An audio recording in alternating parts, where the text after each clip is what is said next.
Why are people on the left still doing these crippling purity tests? Shouldn't you guys be creating like a unified front and like setting aside your differences? Because we're kind of in the process of becoming like, I don't know if we're in the process or already there, but it's like fascism and authoritarianism, I feel like is a bigger deal than, whatever differences they might have on Palestine and Israel. Good question. Let me grab a Red Bull and I'll answer. Hold on 1 second. Sure, no problem. Maybe there's a bunch of stuff in context I'm missing out, but it just seems like a constant issue of the left is always like infighting, and then the right is always just complete total subservience to a greater authority figure. I would broadly define liberalism as like the kind of like the Bill of Rights. You've got your, private property, freedom of speech. Government exists to protect that. Capitalism, like this is like broadly speaking, these are like liberal ideas. Illiberal people or anti-liberal people, so like socialists or communists would be anti-liberal, or fascists, authoritarians, dictators, whatever would be anti-liberal. These people will always hate the, broadly speaking, like liberalism. People like Hasan or like the far left, people who identify as socialists, are anti-liberal. They will not support the Democratic Party or anything that's part of the like the liberal establishment of the United States. So part of the reason why there's so much... Why? Because they're not liberal. They don't like liberalism. They're anti-capitalist. They think that capitalism is inherently unethical or immoral, and their entire framework for analyzing the world is through that lens. Okay, do they forget that we have a two-party system in this country? Well, no, but they don't care. That's why they say that like they won't vote for the lesser of two evils, or, they don't care. Yeah, they just don't care. That doesn't make any sense to me, right? It's like, you ever see Alien versus Predator, the first one? Hell yeah, I did. Hell yeah, fuck yeah, dude.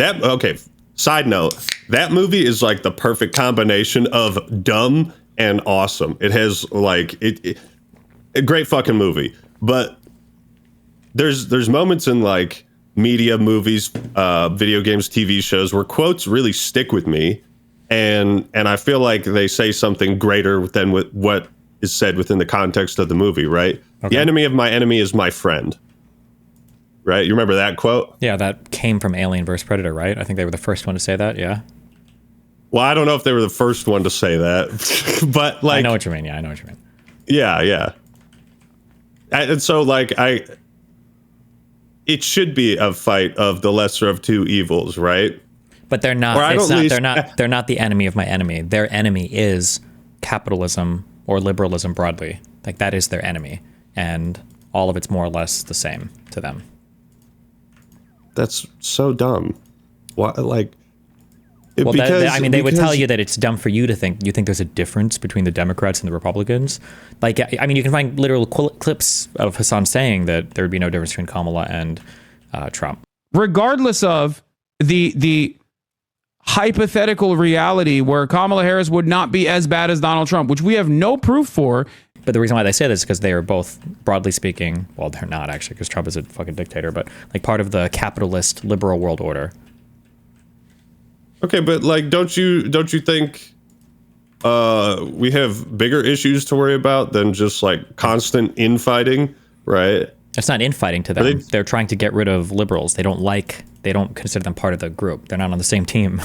And they view any type of huge thing like this, any huge upset that's going on like right now, is an opportunity for them to accelerate the world into collapse so that the rebuilding can be of like a new socialist utopia. You think that's their end game? Yeah, it sounds kind of meany, but I mean, this is kind of what happened, I think, with Lenin in the Russian Empire, and everybody, all the kind of like Marxists around the world kind of see that as like, once the system kind of collapses from capitalism, from the ashes you build a socialist utopia, basically.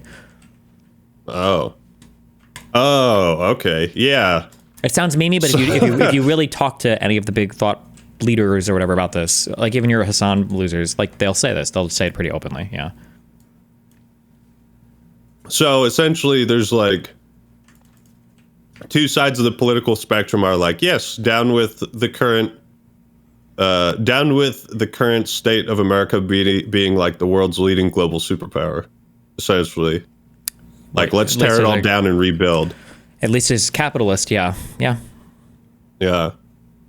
Well, that's stupid. I mean, I don't know. I guess like from an outsider's perspective, like when I see some of the clips and I see the way that like Ethan and Hasan talk to each other, like part of me also wonders, like sometimes it's difficult to ascertain whether or not a content creator is like saying and doing things and like putting on a performance, at least in the realm of politics, right? It's like, is it always easy to see where the line is between I'm putting on a show for people and like, are you genuinely trying to get people to come together to have a productive conversation that can sway people's minds and get them to believe in what's best for the country and the world? Well, that's a different conversation, but that has to do with it's something again I feel very strongly about. So politics, okay, is the practice of basically forcing your will onto other people. Politics is the practice of seizing power from the state, from the apparatus, right? That's what politics is, about securing political power. Most political streamers don't care about that. They're content creators, or you can say maybe agitators or whatever, but at the end of the day, politics is not something they're actually concerned about, but they wear the aesthetic of politics for making content and for making money. So Hasan is somebody who wears the aesthetic of politics for making content, as opposed to say like Nick Fuentes is somebody who's concerned with like securing political power. The difference between the two, right, is that one will try to build a political movement, or like Charlie Kirk will try to build a political movement, gain access to political leaders, build up their political party. Like people like Charlie Kirk are trying to gain, or they've gained and secured political power. A lot of online leftist content creators are just here to endlessly critique power and make content out of it under the guise of doing politics, but they're not actually practicing politics. They don't care to practice politics.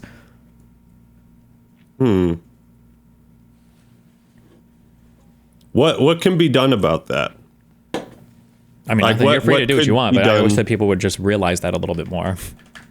Yeah, because it seems like we're in the midst of a battle for America's soul right now. And I feel like there's, at least from my perspective, I mean, if one was to do political content, right, you would ideally be promoting a sort of governance or lifestyle that would benefit Americans, right? Like if I were to do political content, I would want to feel like I'm helping to make the world a better place. Yeah, as but their opposed way to of like doing I'm that, doing this. their way of doing that is that they view the current system as being fundamentally evil, as opposed to like it's inherently, intrinsically an evil system, and you trying to help people live better in it is just furthering the evil. It would be like saying, I have an 8-year-old who's getting abused by their parents, and you're like, okay, well, we're going to get this 8-year-old the best martial arts lessons ever, so he can minimize, his dad attacking him. That's how a leftist views you trying to patch the current system, and the leftists would say, well, maybe we should just remove the kid from the abusive household. Like this is like a broken system. There's no reason to try to patch it. So I guess then the goal would be to convince them that it is worth saving and improving. And it's also not entirely realistic to be like, oh, okay, yeah, 250 years of American capitalism. Well, let's just get rid of that and try something else, right? I mean, realistic. I mean, maybe, but it doesn't matter as much also because remember, at the end of the day, these guys aren't concerned with securing political power. That's just not really what they care about that much. So... And you do, because when I think I saw one clip on your channel, I think along a while ago, when like you got accosted by someone when you were doing like door-to-door knocking, and then like it was like some lady, and then every question she had for you answered with like pinpoint precision, and just kind of like it was really funny. But you're actually going out and doing the boots on the ground work, right? Yeah, I mean, I would hope so. You care about... Yeah, but I mean, you don't necessarily have to do that either. It's just, but you just need to be kind of like at the very least, if you're telling people to vote for or supporting like a political party or something, like it doesn't have to be on the ground work. Now, I would argue if you've got a lot of money, because remember, these people always complain that like, oh, the Koch brothers and all these people have so much money and they, rig stuff. It's like, okay, well, why don't we rig stuff? We have a lot of money, no? Why don't we do something like Charlie Kirk does? So yeah, I would say I'm interested in I would say practicing politics, but what I was saying is that you're also a content creator, right? You do debates, you do politics, but that's not all you do. So when looking at your actions as a whole, seeing you like just go out on the street like any other person would to try and make a difference says something about your intentions going further beyond sitting in your computer chair complaining all day, right? I mean, I would say so, yeah. But again, I would stress that like you can contribute in a lot of different ways. You don't have to go out and be like a real life activist. You don't have to go out and do these things in the real world. Like there's plenty of ways that you can contribute if you want to. So. Yeah. Okay. I suppose that answers some of my. The answers a question I had been thinking of, because when you compare like the left and the right, like the left wing seems to be plagued with constant infighting and purity tests, and the right is plagued by just like complete total subservience and kneeling to authority and ruling by fear, intimidation, and ostracization. Yeah, but look at the difference there, right? The difference is that both sides there are actually being incredibly effective at what they're doing. They just have different goals. Like when you talk about, well, the left is plagued with infighting because they like to infight. It's fun. They want to criticize. They want to make content out of it. They want to be activists. That's the goal. And infighting serves that goal. It serves it really well. It does all the things. And the right, you said that, they're trying to, what did you say? They're trying to get subservience and, whatever other stuff. All these things are to what? To further the political power that they seek. And they're very good at it. They're very effective at doing it.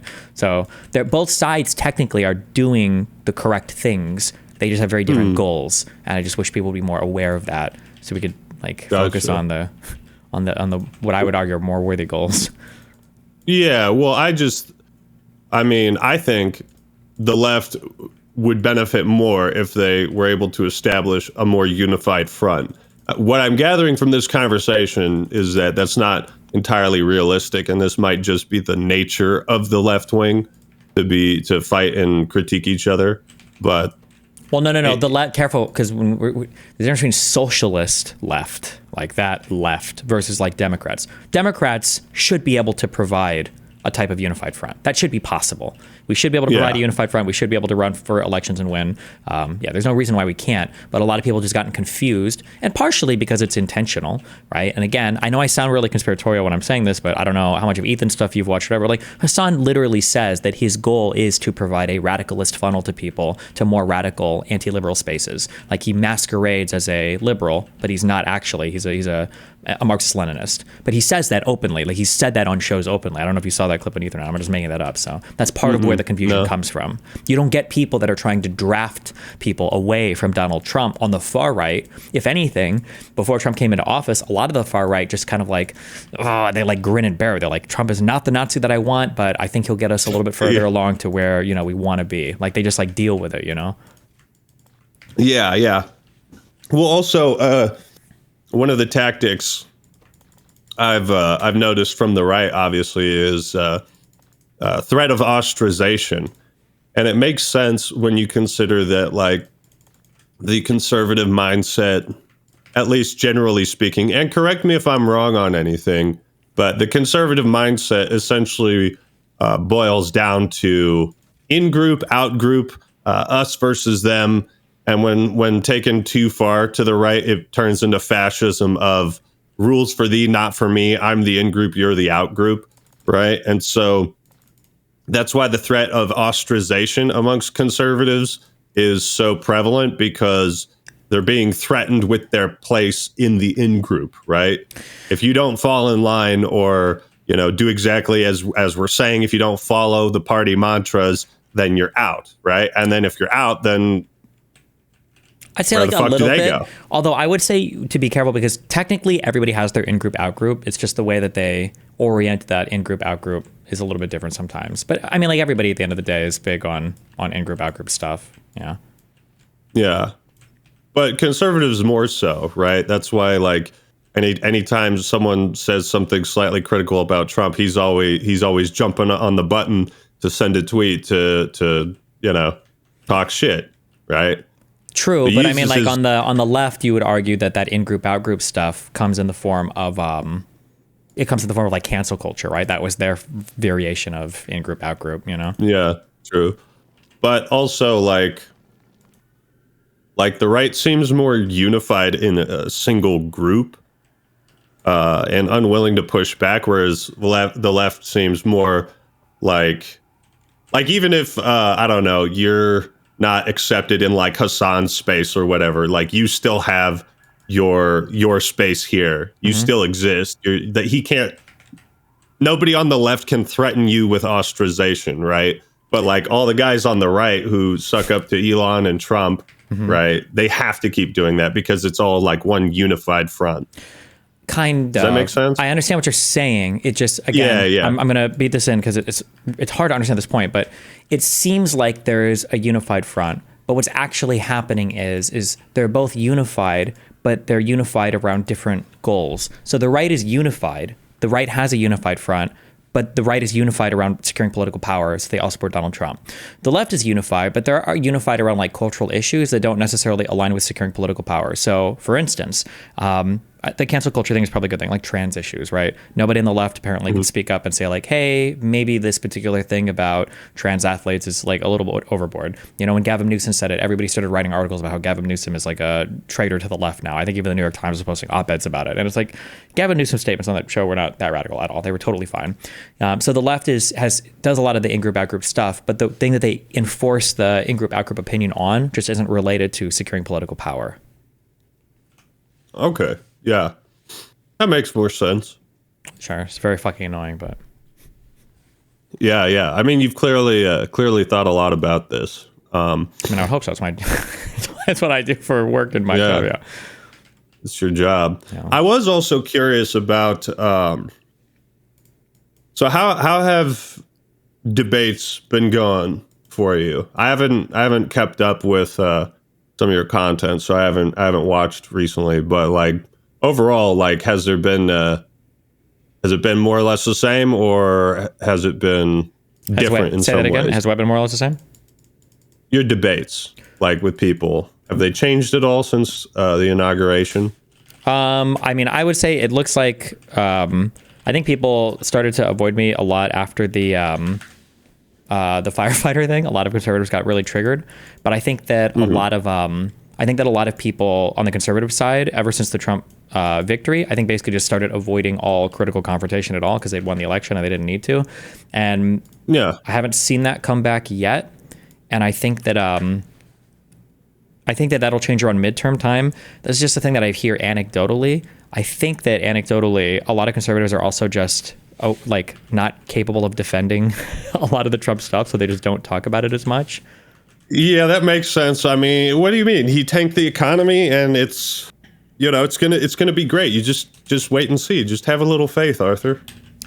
Yeah, we'll see. I don't know when that's coming back. Yeah. For the economy, yeah. But So it's been. I suppose that makes sense, right? Because going into elections, that's when like the exchange of ideas, like, oh, who's going to be the better president? That's probably when it's most heated. So that makes sense that would kind of fall off a bit.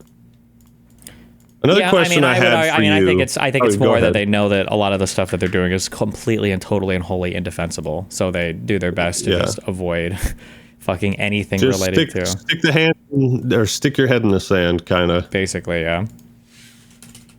Okay. So another question I had for you was, when you do debates or when you discuss ideas, what like mindset do you go into it with, and what are your intentions, either for yourself, for your opponent, your audiences, just like generally speaking? How would you describe your mindset and your intentions?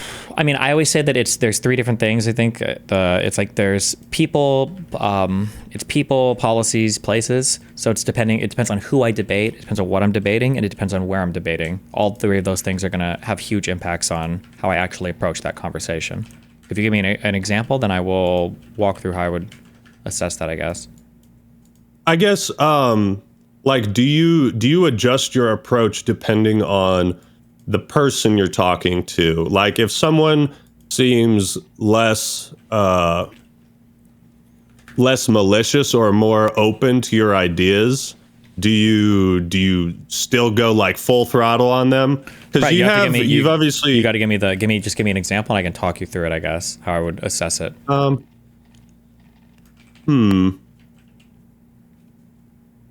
Well, let's say you're speaking to someone and they seem receptive to your ideas, right? Who is the Like person? Are they like a content creator, or are they? Yeah. So just or anyone, someone who is willing to concede something, because you've obviously had very heated debates in the past, but like how much of your tactics change based on the person? Well, all of it's going to change. It's the problem is that like, what video games do you play?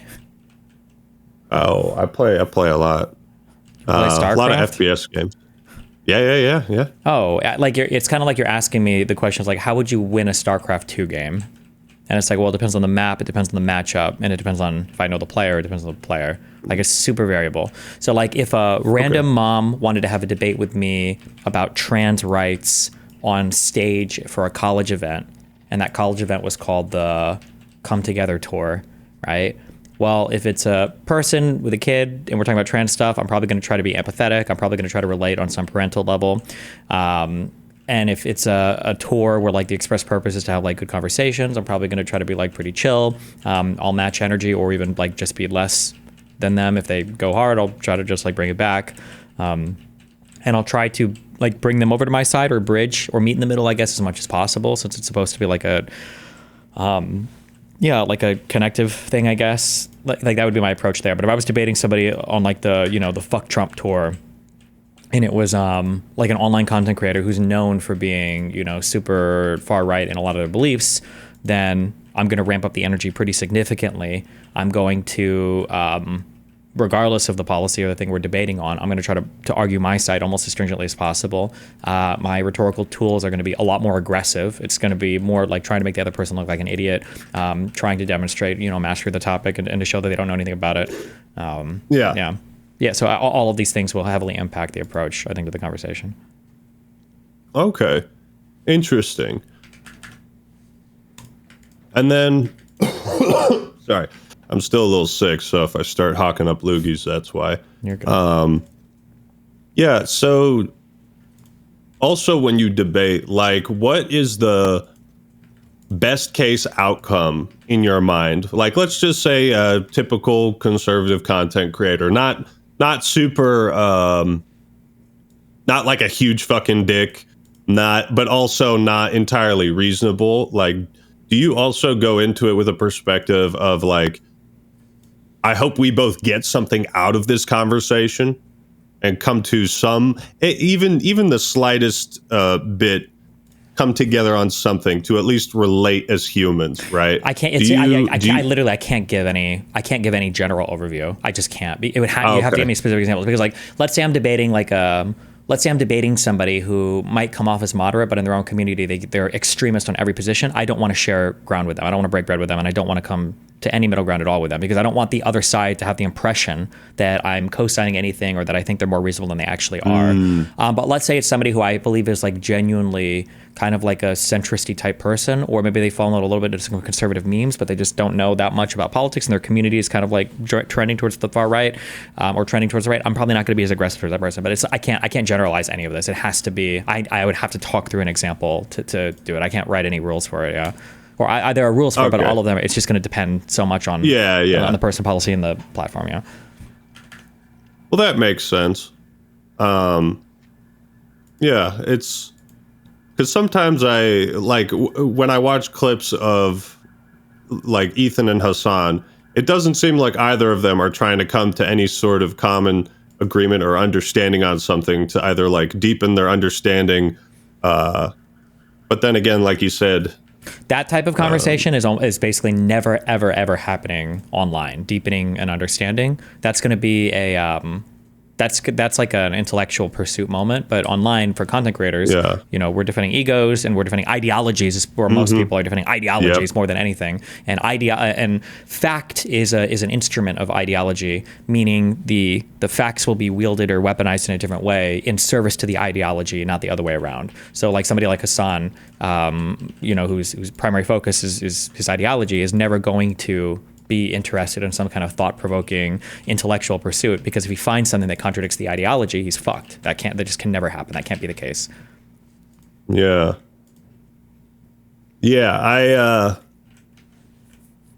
My personal politics, I've never really been like, oh, I'm part of this political party, like, oh, I'm a liberal or a Democrat or a Republican or a conservative, because I feel like I'm my own man, and attaching labels is sometimes an easy way for people to categorize you, throw you into a box, and say you're just like all the others in this group, and essentially like use that as a way to completely disregard whatever you might have to say.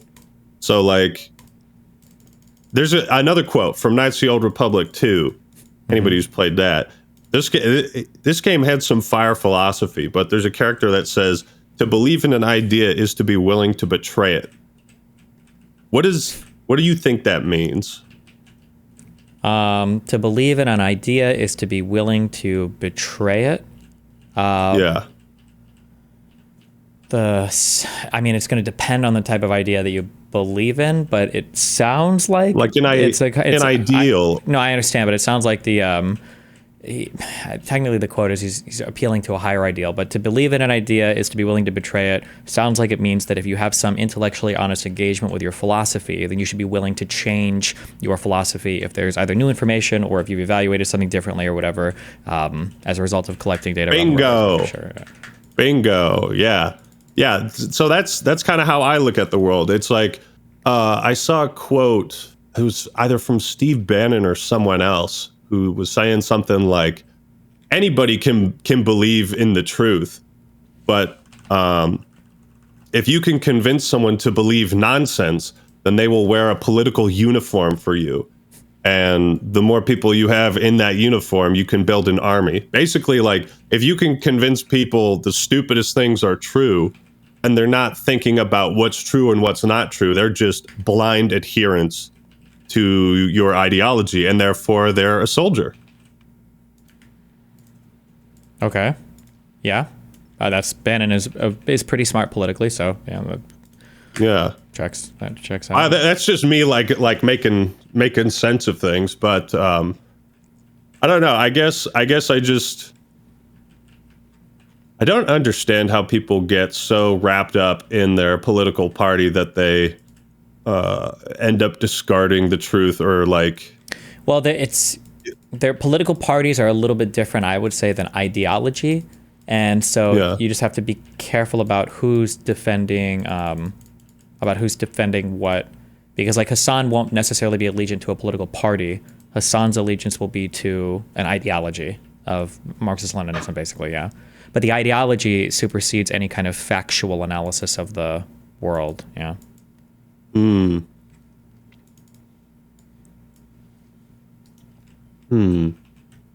Yeah. I think, like, do you agree with that sentiment that, like, well, if you believe in something, you should be willing to betray it and discard it should some better argument come along, right? Everybody used to think the Earth was flat, and if I remember correctly, the first guy who was like, guys, I think it's round, I think that killed him. But like that's an idea of, people that just blindly believed the Earth was flat, but then new evidence came around to change people's minds.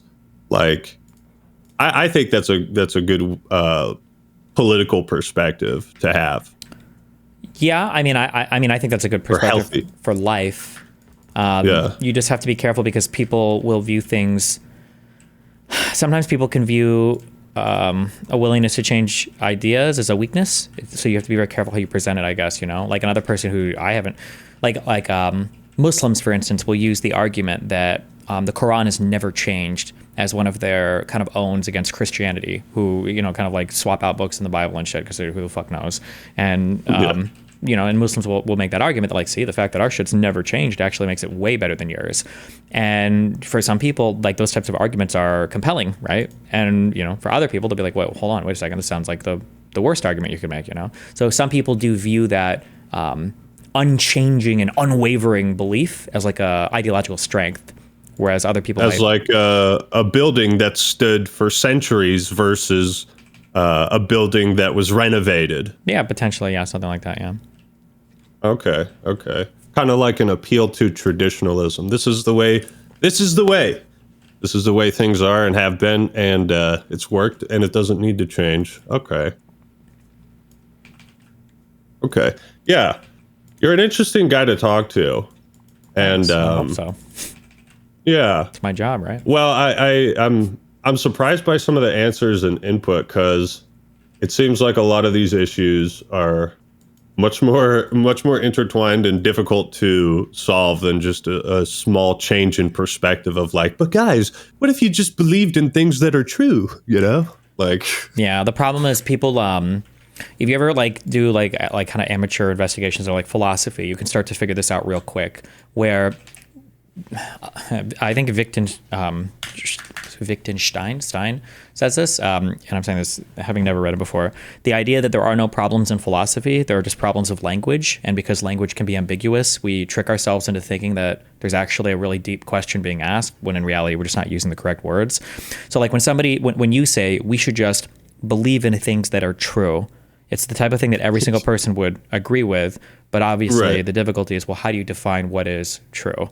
And, somebody might say, oh, well, things that we can directly witness are true.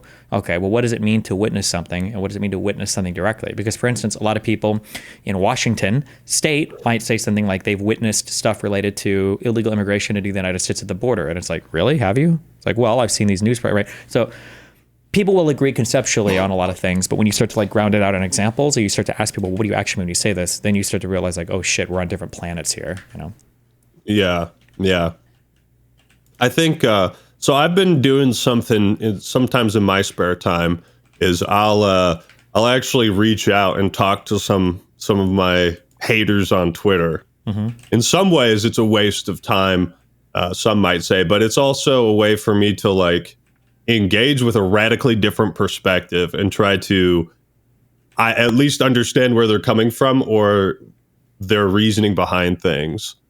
And I feel like when ego is taken out of the equation, right? Because think about Twitter, for example. When you post a tweet, anybody can see it. Or when you do a debate, live, right? Mm-hmm. You're doing it live. You're not like recording this behind the scenes or something, but that like sort of public pressure of, people are watching you, don't fuck up, can really, I think, change how conversations happen. Whereas when you're like, hey, let's talk in private and just have a conversation, I found that people are much more receptive in those instances. Yeah, they can be, yeah. But it also really depends on who you're talking to, because remember, like, people who are online content creators are going to be very, very bought into their particular ideology for a lot of reasons. Sometimes because they have to be. It's part of their job, right? Like, imagine if I had part of the audience they've attracted, right? Yeah. Imagine if somebody does give like the most logically consistent and best argument ever to somebody like Hasan for why capitalism is better than socialism. If he were to change his mind on that, he's going to lose 80% of his audience, right? Because he attracts via an ideology rather than, some individual thought pattern. So for a lot of people, you're kind of bought in once you start to develop an audience, and you can't really change that much. You don't have any flexibility. Mm-hmm. Yeah, that's, everybody is kind of a slave to something or another. Yeah. To some extent, like everybody that does some type of content, like people subscribe for a reason. If you sway too far off the beaten path, then people are like, well, what the fuck is this? I mean, when I was doing YouTube, I'm still doing YouTube, but when I was doing it earlier in my career, I was more counterculture against the left generally, mm-hmm. because I found there were more like stupid things left-wing people were saying about video games, right? Sure. And sometimes there would be some right-wing stupidity or like stuff to make fun of, hot takes. But so whether I intended to or not, I ended up attracting Well, I attract all kinds of gamers. That's inherently the goal. But like within the last few years, I've noticed the shift in like the stupid shit people are saying about video games from political perspectives is much more on the right now. Like every fucking day, it's like, oh, Doom the Dark Ages is woke, man, or some. So it's always some fucking stupid shit. But my perspective has always been like, if you're making bad takes, I don't care what political side you're on. I'll make fun of you all the same. Sure. But yeah, I feel like I've noticed that it's kind of shifted the other way. What do you mean by that shifted the other way? That like when looking at content again, yeah, like for me doing content, when I do like a hot take video, you know, I don't pull punches based on if someone's like arguing left wing versus right wing talking points. Mm-hmm. You're saying dumb shit about video games, gonna make fun of you all the same.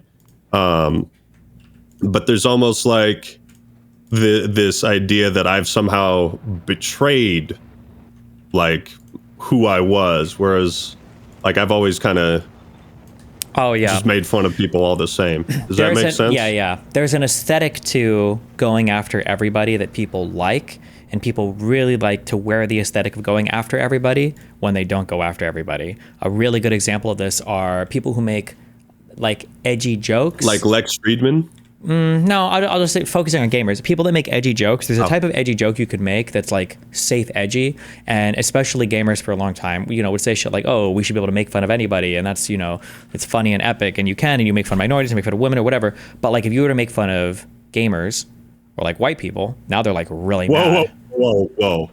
The best example of this, there, buddy. You watch your tone there. The best example of this ever was Jimmy Kimmel made a little skit. I thought it was funny, and then he did like a second part of it where it was a skit about like watching like if you're like instead of playing games, watching people play games, and then they were like now you can watch people play games, and it was like a 2 or 3 minute skit or whatever. And they made this, and bro, this comment section, it was one of the most disliked fucking videos on all of YouTube. Gamers and people who watch streams got so fucking ass pained at that. It was insane. It was insane. That's funny.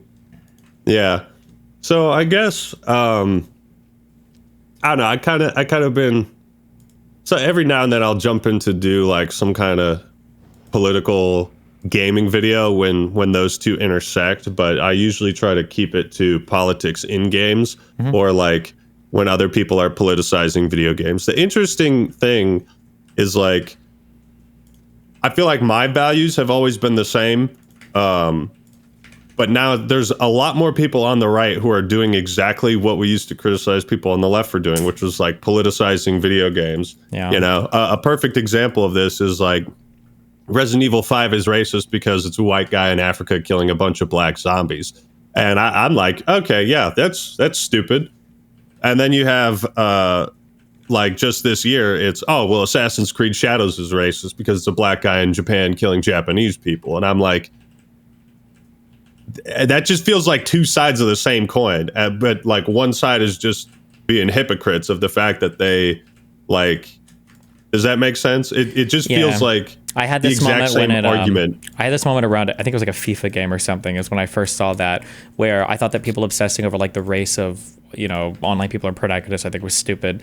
And I used to get so many soy claps in the past over, you know, people, because I was kind of a more, I guess, right-leaning culture warrior guy, maybe. And then when other games started to come out, you know, featuring races of people on the other side, I had the same argument. I don't give a fuck. I don't care what the race the protagonist is. But all of a sudden, like, all the white people started to get like really ass pain over stuff like this. And I was like, okay, I thought we didn't care about this. But then you realize, like, oh, well, they supported you when you were supporting the status quo, and that was the only thing they actually cared about. And it was like, okay, well, that's kind of depressing, I guess. At least at the time, it didn't feel like the status quo because it felt more like counterculture. Yeah. And now it's like, I feel like I've always been a counterculture guy. Like I'm a fucking hipster, dude. All these new games coming out, and I've just been fucking playing Age of Empires 2. Like, I don't know what's wrong with me some days, but you know, it's just like. When Pokemon Go first came out, I was like, I don't want to play Pokemon Go, so I bought a Game Boy SP and a brand new, or I bought blue version, And when everybody else was playing Pokemon Go, I was walking around with them with my SP playing blue version. So I always just kind of been someone that like carves my own path, marches by the beat of my own drum. And I don't know. I guess I sway more towards like a counterculture, like kind of resisting whatever is currently in power. Sure. Yeah. That's like a fun aesthetic, but it's not fun if somebody's counterculture against something you actually like. So people will really be with you when you're supporting their kind of counterculture narrative, but when you're on the other side of it, people will get very, very, very ass pained over it. Yeah, I like to use the phrase, I used to like that guy until his criticisms applied to me. Yeah, I say that all the time for people, because people will say things like, Destiny is like so right when he criticizes the left or the right, but every time he criticizes the right or the left, he super misses the mark. And it's like, if that's your take of me, then something is not. Then you should do a little bit of self-reflection. I think it would be strange if you're so in love with and attached to my thought process that only when I analyze one side of the political aisle that something is probably wrong there. Yeah. Yeah, I think it's definitely important to try to cut into these echo chambers because, like, I'll tell you, I don't get how people live in echo chambers, right? That sounds like the most boring shit in the world. Like say one thing, disagree. Oh, my feelings are hurt. You're out of the group, or like, we're shutting down this subreddit post, like. And I feel like the right has been really successful in creating these echo chambers of which it is hard to escape. But like, I get the idea of, you want to feel like your opinions are validated and that you're not crazy and that other people think like you. But like, some people are so fucking thin-skinned and snowflakes. And I'm like, do you not have like guy friends? Like, I talk shit to my friends all the time. Bro, one of my closest friends, a guy I've known since kindergarten, 25 years. I told him one day when I hit 1 million subscribers, I was like, "Yo, dude, Roman, I just hit 1 million subscribers on YouTube." And he looks at me and he's like, "You mean 1 million talking monkeys actually watch your crap?" And I was just like, "Thanks, Roman. Thanks, man." So like, I don't know. It just feels like, why would you want to be in an echo chamber? If your ego, I feel like you would only want that if you are very insecure with yourself and need constant like validation from other people. I mean, I don't know if I'd go as far as to say that. I understand the sentiment, obviously. Like, the meme on my stream is that I just don't like talking to people I agree with a lot because I think the conversations aren't as fun. But I mean, it seems to. I think most people gravitate towards stuff they tend to agree with. I think it's pretty normal for whatever reason. But yeah, I mean, like, you and I could debate something and disagree on stuff, but I don't know if there's a whole lot I would disagree with you on politically, perhaps. I do agree that it's kind of like, weird when people are like constantly just consuming a whole bunch of like echo chambery content. I think that does get kind of weird, and that does seem to be unfortunately increasingly common.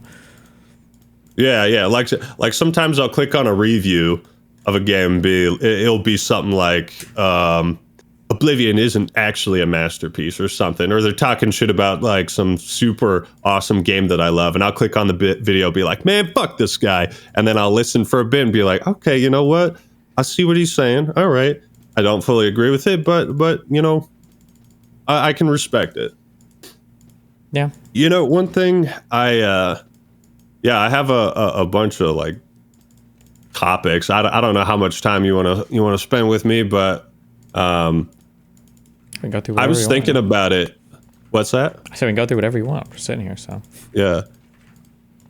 Well, I was thinking that, like, for the Republican Party right now, like in Congress, the Senate, and in the executive branch, like,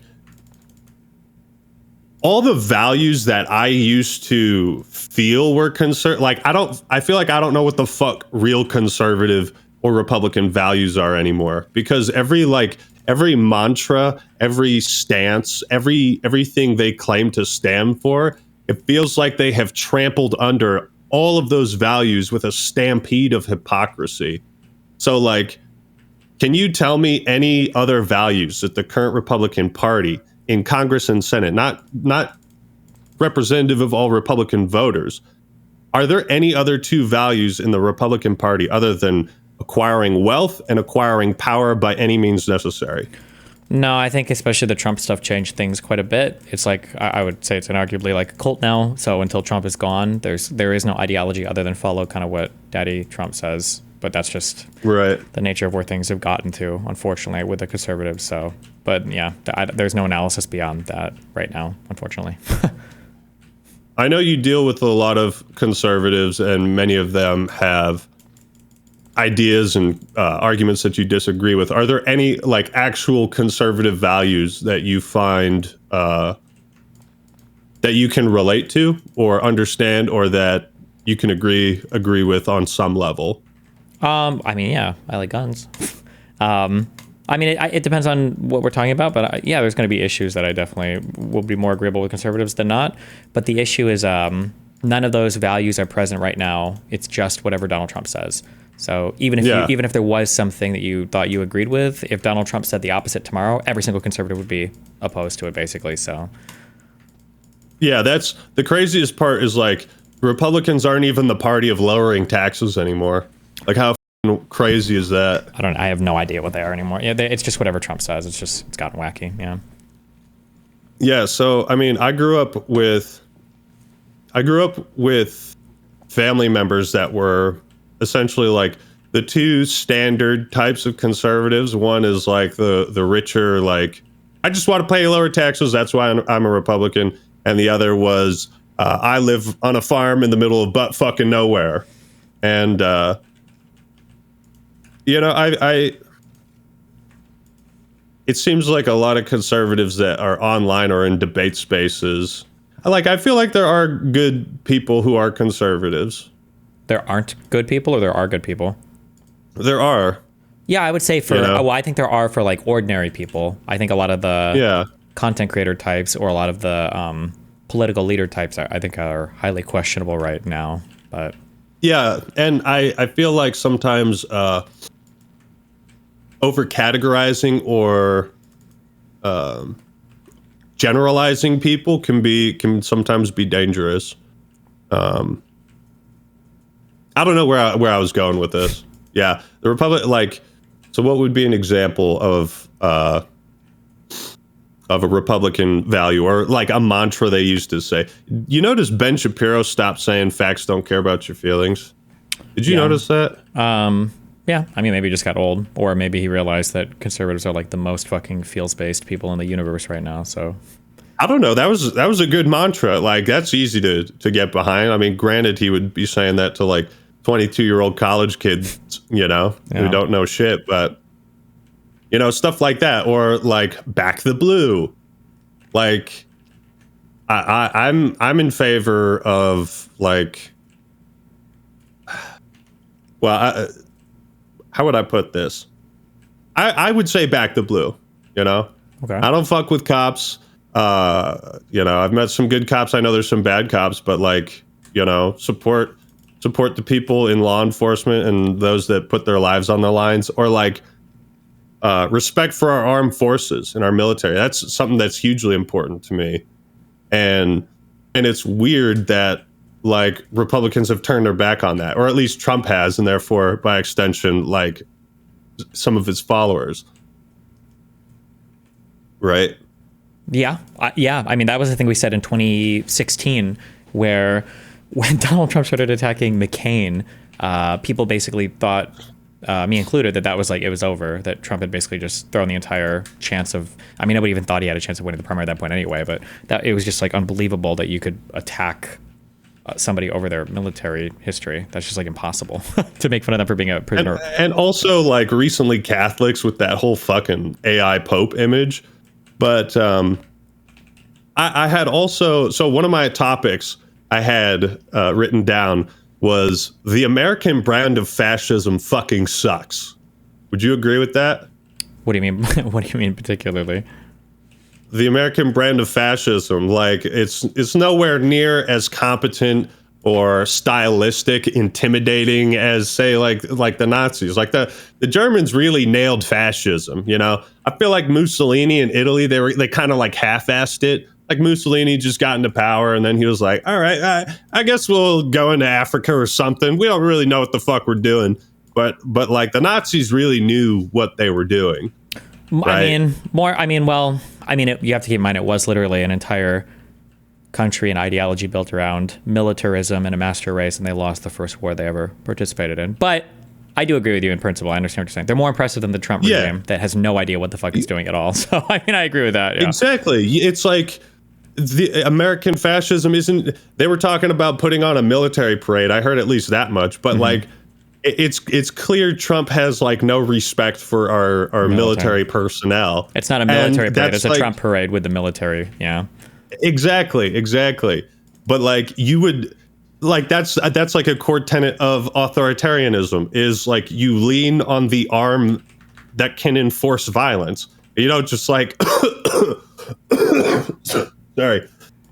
You don't just like shit on your military because that's the extension of your power. Mm-hmm. You know what I mean? Yeah. Yeah. The American brand of fascism sucks. I was thinking about this, right? Trump is saying like he wants to bring back industry to the United States, right? Mm-hmm. We're not even building the concentration camps here. Come on, man! Because of El Salvador or whatever. Is that what you mean? Or yeah, we're build the concentration camps here. You know that you'd be paying for materials, you'd be hiring builders, there would be guards, people running the gas chambers. It's like that was a whole industrial complex for the Nazis. By the way, I'm not actually advocating for this. I'm just being. No, I know what you mean. Yeah. Hey, listen, it's true. Acting pro concentration camp. I got it. Yeah. Okay. I'm just saying, if you're going to do concentration camps, like at least bring the industry back to the U.S. Like how pathetic is that, man? It's fair. One of my favorite fun facts about the Nazis and the Holocaust is that, after they had abducted the Jews and they had taken their property, brought them to the camps, stripped them down, taken their clothes, they got all the forced labor they could out of them before their bodies gave up. Then they put them in the gas chambers. They ripped out all their gold teeth, shaved their hair. And then after they burnt the Jews, sometimes they would sell the ashes to fertilizer companies in Germany. Jesus. That's industry. All right? That's like they're using every part of the animal. You know what I mean? So what you're saying is Trump should have enslaved all of our illegal immigrants instead of deporting them. That would have been the smarter way to do it. It just seems like if you're going to do fascism do it based. Or authoritarianism, like they don't know how the fuck to do it. Yeah. No, I agree. That's one of the things that I kind of like joke about is or I don't know if I would say joke about, but we're kind of lucky in that the current administration is so fucking inept, but we probably hopefully will avoid like most of the completely horrible negative aspects of like a totalitarian regime because they're just so stupid. Yeah. Obviously, I'm not advocating for what I just said, just to be clear, because I know it's a little edgy, a little dark, but it's just that's what I mean when I say the American brand of fascism sucks. I got you. Don't worry. Too late though. You're already clipped. You're going. Oh yeah.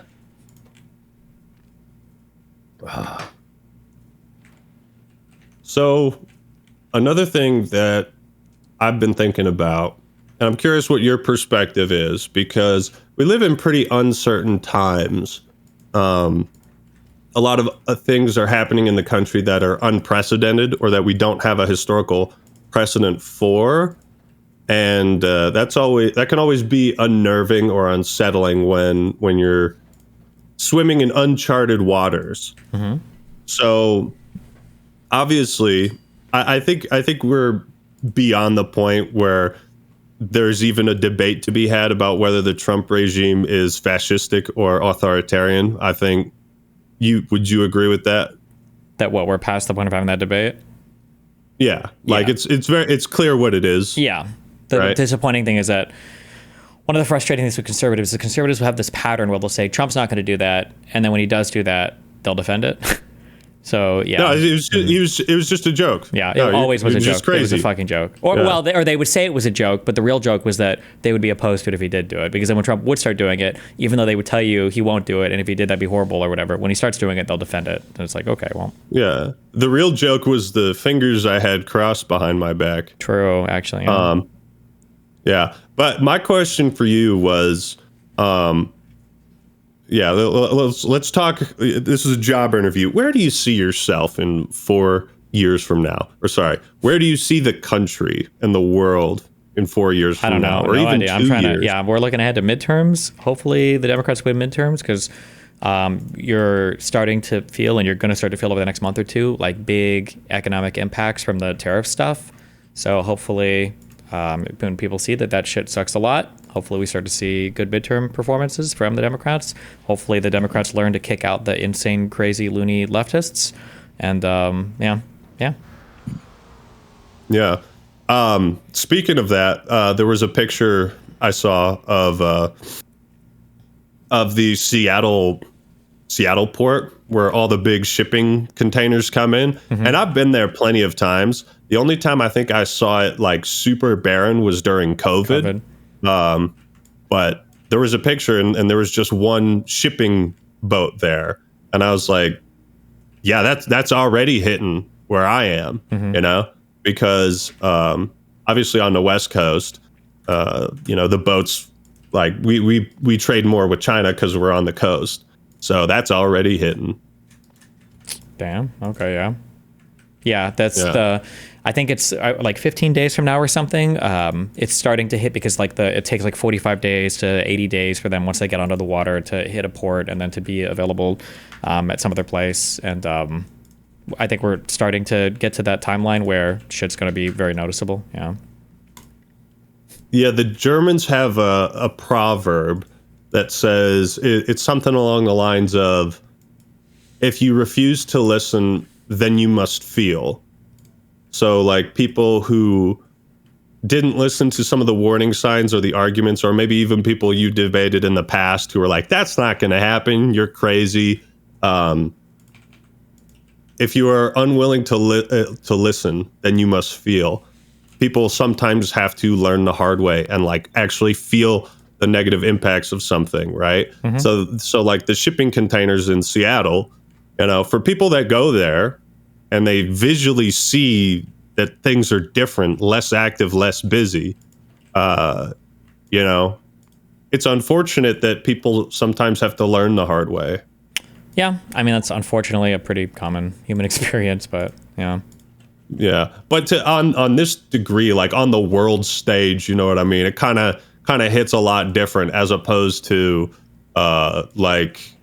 just in your personal life where you get fired from a job for being a dumbass or whatever. Right. Yeah, because now your decisions are impacting everybody else. So. Do you think there are going to be midterm elections? I think there will be. You think so? I think we'll make it. I think we'll be okay. I have faith in the American people and the American dream. What do you think about the prospect of war with Canada or Mexico, or civil war, or war with Greenland, Denmark? How realistic do you think those prospects are? Like how authoritarian? I don't want to spoil anything and I don't want to give away too much, but I am secretly in contact with the Nothing Ever Happens guy, and he admits he's been on vacation for a while, but he's still lurking back there, and he'll be making a comeback soon. He's on vacation, but he's still looking over things. All right, the Nothing Ever Happens guy. He's always there in the background. He's always there. Okay. Who is the Nothing Ever Happens guy? The Nothing Ever Happens guy. He's the guy that when you think the world's about to end or we're about to do World War III or nuclear holocaust or something crazy, he's the guy who's like, nah, that's not gonna happen. Nothing ever happens. Nothing like that. Nothing ever happens like that. Nah, he's that guy. He's one of the most important safeguards to worldwide peace and freedom and democracy. Okay. I think I'm picking up what you're laying down, but yeah. Hopefully we have midterms, but I mean, who knows at this rate? The Nothing Ever Happens guy knows. You're right. He does know.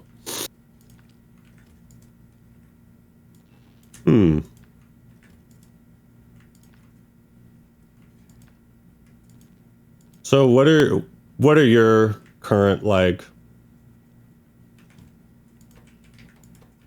Never mind.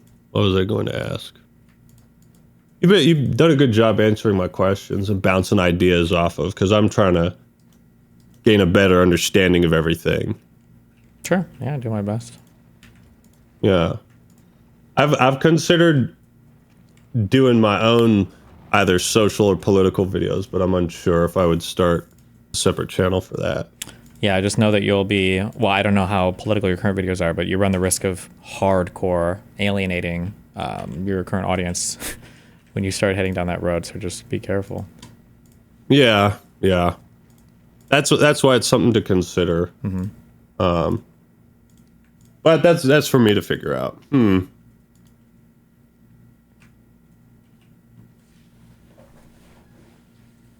I guess that kind of Somebody in answers chat a lot of says, the ask for context of the picture of him with the big hair.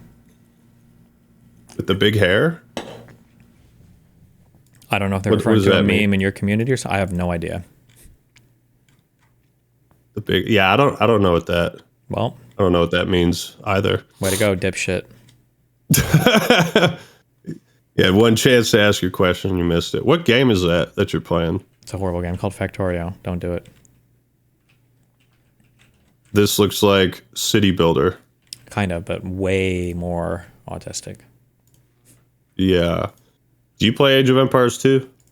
I think like twice. So not really. I mean, you no. seem like a big RTS top-down. I mean, given that I kinda was guy, a right? professional StarCraft 2 player, yeah, I would say I was. Yeah. Were you? Yeah. Oh shit! I didn't know that. Oh, well. Oh man. Damn, where'd you Yeah, think you I probably picked up whipped all my my ass in slurs StarCraft from? too. What the fuck? You think I just randomly came onto the internet saying N-words out of nowhere? Of course not. No. I guess now I know. Yeah. Oh yeah. What do you think of iDubbbz nowadays? Horribly boring and super duper cucked out to the way too far politically extreme side on the left for no fucking reason. Yeah, like why do you think he did that transformation? Made that?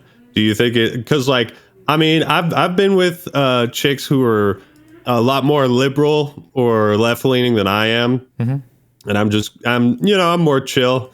But so I've seen what happens when you date a woman who's like more fiery, shall we say?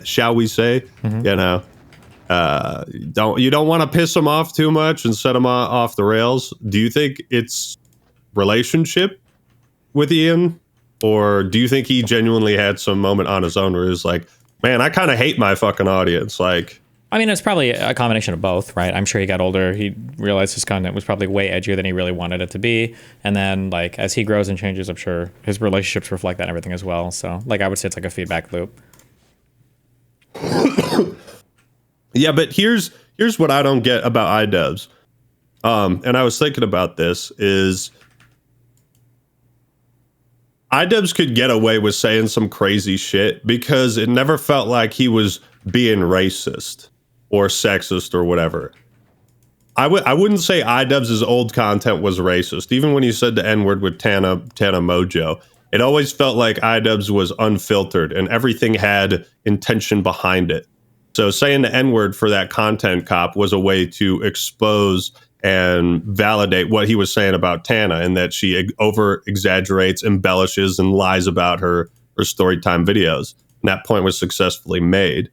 So like, does he? But he took down all his old content cops, so it's almost like he doesn't stand by those videos anymore. I mean, we stopped analyzing anything related to language like that. Now, if anything is like a particular word, then we just say that it's automatically racist or sexist. Like, that's it. So we don't do that. We don't gain that analogy. We've lost that Nuance form of is analysis. annoying and boring. It takes too long to explain nuance, you know? Sure. I mean, to some extent, there were some people who weaponized the nuance and tried to pretend that they were being nuanced when they were really just trying to be racist, which is a fair criticism. But then, yeah, it's kind of dumb because now everything is like super one-dimensional about it. Yeah, it just seems like for a guy like Ian, or really for any content creator, there's times when where you can step on the soapbox and like preach, And there are times when you should get rid of the soapbox, put on the clown makeup, and just do the thing that people want to see you do. Just dance for the people. And Well, it now seems like I think he doesn't. said he's going to do that now, right? He's like, I'm just going to go back to making content cops, I guess. So I didn't watch all of it, but like the fucking Fortnite dancing with all these like political streamers, it was like hard to watch, even that far in. yeah, it was pretty cringe, pretty bad. For a guy that used to be so edgy and so funny, it's weird. I don't get it. Somebody just got to live the cringe life, and that's what his grind is right now. Yeah. Well, all right. What are your current goals right now as far as like producing content and like quote unquote fighting the good fight? Has anything changed, or are you just kind of gonna keep doing what you're doing? I'm just playing Factorio right now. I got a bunch of personal stuff I'm dealing with, and then once that's resolved, then once that's done with, then I'll probably see where things are at. I have no idea. The political climate is just crazy. It's hard to predict where things are going to be at, like 6 months from now, let alone in a year and a half or whatever. So, yeah, at the very least, it is going to be wildly entertaining, true. Despite how stupid it is. Yeah, it's always true. Yeah, good time to be making content if you're a political streamer or YouTuber or whatever. It's also got to be really annoying time too. Just every day dealing with the dumbest shit ever. But yeah. Well, I love you. It's been fun. If you have any other questions or anything comes up, or if anybody tries to debate you and you want to throw them my way or anything, feel free to let me know. Yeah, I don't know. I appreciate you taking the time, of course. Yeah, you answered a lot of my questions because I was interested about like your mindset around debating and kind of like seeing what you think of the current state of things and where we're headed and all that jazz. Mm-hmm. So yeah, appreciate the time. Good luck with what is it, Factorio? Yeah. Build a great city. Build a city people want to live in. I'll do my best. A factory. Wait, do you stream on Twitch at all? I haven't for a long time. I got a new processor in my computer, so I should be able to handle streaming better. I've been meaning to get back into it. Why? Do you follow the Asmongold stuff at all? A bit. Yeah, he's an interesting guy. Why do you ask? Just curious. It's just been interesting to see him go full off into I feel like he's gone completely full off into Trump world. Yeah, I haven't watched too much of his stuff because it's all like politics related. Sometimes I'll watch when he does reactions to my videos because I always love seeing people's like. I like living vicariously through people's reactions to my videos, especially when they enjoy it. But yeah. I think Asmongold is a guy who loves being the center of attention, whether it's for good or bad reasons. And I think he chases that high a little too much. Okay. Interesting, yeah. Yeah. I mean, I try to judge people like based on their how they act in public, but also how they treat me on a personal level. And he has treated me very well on a personal level. So I wouldn't necessarily want to say anything too bad about him. That's fair. I just kind of feel like maybe he's lost his way a little bit, or gone a bit further than I thought he would with some of that stuff. Yeah, but to him, it could also just be part of the game of being a content creator, and like I said, like wanting to be the center of attention for either good or bad reasons. Okay. It's like, for me, I don't like airing my personal dirty laundry out into the cyberspace because, like, what's the point? But that's a guy who will take pictures of spiders in his sink and show you like bloody teeth marks on the side of the wall, right? Stuff that like most people would be like, well, that's pretty fucking gross. Why would you share this information? Yeah. That's kind of why I feel like in some ways I can respect that of just like being your unapologetic self. But also I sometimes I feel like he says those things to get reactions out of people. Okay. That's a take. Yeah. Yeah. What do you think about all that? I mean, obviously, I super ultra disagree with his with the political stuff that he's up to right now. So, but yeah. Yeah. Okay. One last thing is you made a joke about his mom, right? Did I make a joke about his mom? Kind of, yeah. Yeah. Jeez, sorry.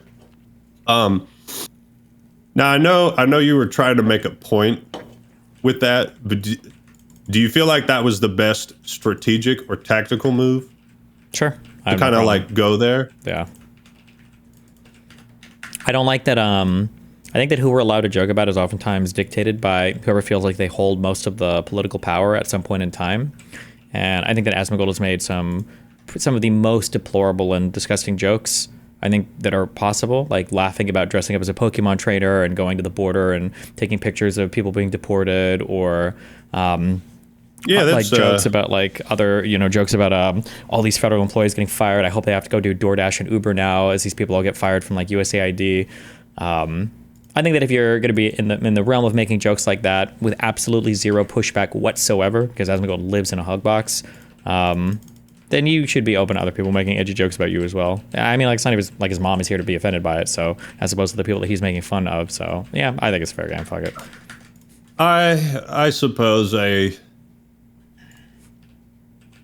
I wouldn't personally like take things to a level of that personal level, but that's just me. This is one of the things that I like to fight against, though, and if it forces the conversation, that's fine.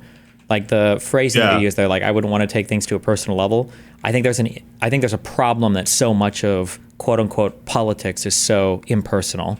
Like, remember earlier you said that thing that was true, that unfortunately, what did you say? You have to go there and see it. Sometimes you have to learn by experience, basically.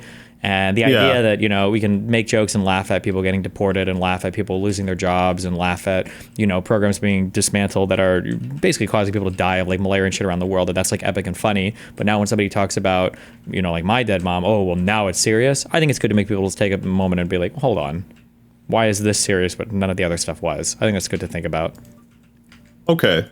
Now that is a take, but when you make a sort of joke like that is personal, don't you feel you are simply giving ammunition and what's the word? Don't you feel like you're basically validating all of the negative things that his followers and he thinks about you, and therefore makes it I'd rather give somebody ammunition to shoot at me than just have them ignore me. So, I mean, it's not like I'd said a million times before that I thought the jokes you were making was pretty disgusting, but he didn't care. He never responded to it. His community never saw my criticisms of it. They didn't care. So if this is what forces the conversation, then yeah, fuck it. That is true, because I may not have taken such an interest in politics if you hadn't been in the middle of that shit show after the assassination attempt. Sure. Yeah, so it is an interesting tactic. I'll give you that much. It does spark conversation.